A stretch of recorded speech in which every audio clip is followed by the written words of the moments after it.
etc., etc. Something less than a masterpiece, that fugue. Had you heard it before? Never. Would you be willing to hear any more of it? There's quite a bit more where that came from. I hope I can be excused, but I think I could do without it. Really? I think it has great charm. Charm out of all proportion to its craft, actually. Yeah, but to me it sounds more like a fugue by Handel, perhaps, than by Bach. Oh, well, that's quite true. All those very self-confident triads.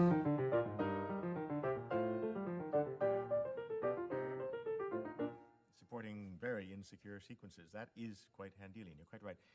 But that's Bach, you know.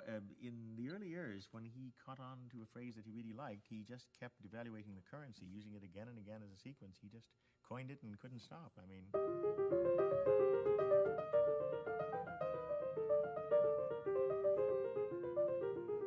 I suspect, to be honest, that fond as I am of it, and I really am, that had it not been for the fact that we see him writing a rather special subject...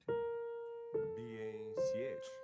Well, yeah, German-speaking keyboards say B-A-C-H. Our local variety says B-flat A, C, B natural, which spoils the fun. But had it not been for the fact that on German-speaking keyboards you can make him write a fugue subject on his own name, I think this piece might well have languished in more obscurity than it's found already.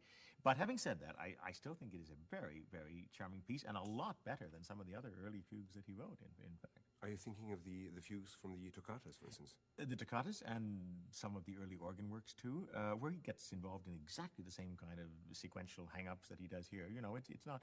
We have this happy idea that because Bach turned out, arguably, to be the greatest craftsman of all time, that he started out that way, that he produced masterpieces in his playpen, and he did not.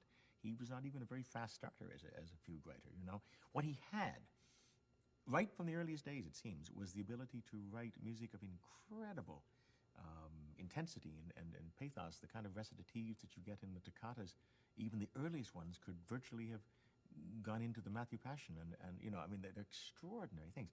But he did not have the ability to integrate that intensity with a real fugal craft until he was, I think, close to 40. Well, is there an example of integration that you could give us now?